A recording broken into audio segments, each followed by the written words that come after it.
ఈ content creator ఎలా ఉంటారంటే అసలు వాళ్ళకి బాడీస్ వాడడం తెలియదు. అంటే వాళ్ళ బొక్కలు వాళ్ళు చూసుకోరు, వాళ్ళ తప్పులు వాళ్ళ బొక్కలు వాళ్ళు చూసుకోరు. ఇక్కడ 40 కిలోమీటర్స్ బోర్డు ఉంది, నేనేమో 35 అంటే స్లోగా వెళ్తున్నా, 35 ఉంది నా స్పీడ్ కార్లో. అయితే వీళ్ళు ఏం చేస్తున్నా అంటే నాది తప్పు అంటున్నాడు. అయితే ఎర్లీ మార్నింగ్ ఒక అరౌండ్ 8:30 అప్పుడు నేను కారు డ్రైవ్ చేసుకుంటూ వస్తున్నాను అనమాట. కార్ డ్రైవ్ చేసుకుంటూ వస్తే ఒక పర్సన్ బైక్ మీద వస్తున్నాడు. మేబీ బ్లాగ్ చేసిన తెలియదు, మేబీ కంటెంట్ క్రియేటర్ అనుకుంటా. ఈ కంటెంట్ క్రియేటర్ ఎలా ఉంటారంటే అసలు వాళ్ళకి బాడీస్ వాడడం తెలియదు. అంటే వాళ్ళ బొక్కలు వాళ్ళు చూసుకోరు, వాళ్ళ తప్పులు వాళ్ళ బొక్కలు వాళ్ళు చూసుకోరు. ఇక్కడ 40 కిలోమీటర్స్ బోర్డు ఉంది, నేనేమో 35 అంటే స్లోగా వెళ్తున్నా, 35 ఉంది నా స్పీడ్ కార్లో.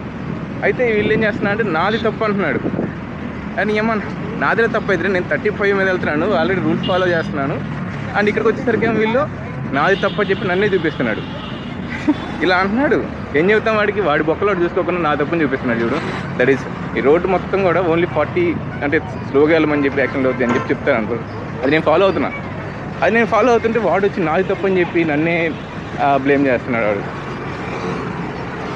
అలా ఎలా కుదురుద్ది? నేను కారుని ఇంకా ఫాస్ట్గా వెళ్ళకుండా వాడు స్లోగా వెళ్తున్నాడు. వాడు వచ్చేసరికి బైక్ మీద వెళ్తా కూడా నన్ను అరే ఏంటి భయ్యా ఏంది ఇలా పోతున్నావు అని చెప్పి. ఇంకా 2 lanes ఉంటాయి ఇక్కడ. మనం ఒకటే రోడ్డు, సింగిల్ రోడ్డే ఉండదు. ఇక్కడ 2 lanes ఉంటాయి.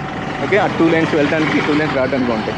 వాడు నన్ను క్రాస్ చేయొచ్చు, పక్క రోడ్లకి నన్ను క్రాస్ చేసి వెళ్ళొచ్చుగా. అలాగా నేను వాడికి సైడ్ ఇవ్వాలంట. అంటే కారుని చూడంగానే కారు లేనివాడికి ఏమన్నా గూలో పెయిన్ వచ్చిద్దామో తెలియదు, కానీ వాడు కష్టపడి కొనుక్కోవచ్చు కదా. నన్ను అంటే ఎందుకు? సో సమ్ పీపుల్ ఉంటారు ఇలాగా. వాళ్ళకి సివిక్ సెన్స్ ఉండదు, లేదా వాళ్ళకి ఏదో కొన్ని ప్రాబ్లమ్స్ ఉంటాయి. కానీ మనల్ని అంటే ఉంటారు, పక్కన వాళ్ళు అంటే ఉంటారు అనమాట. వాళ్ళ బొక్కలు వాళ్ళు చూసుకోకుండా పక్కన వాళ్ళు అంటూ ఉంటారు సంథింగ్. మన రోడ్డు మీదకి వచ్చామంటే కొంచెం సివిక్ సెన్స్ అనేది కొంచెం పెట్టుకోవాలి. బైక్ కారు నడుపుతున్నామనంటే అది కొంచెం మనం తెలుసుకోవాలి. So don't do it.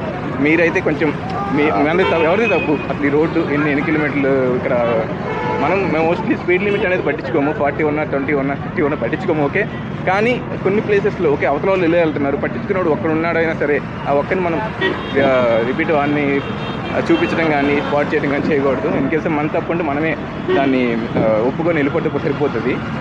మీరు అలాంటి వాటిని మీరు ఎంకరేజ్ చేయకండి, అలాంటి వాళ్ళని కూడా ఎంకరేజ్ చేయకండి.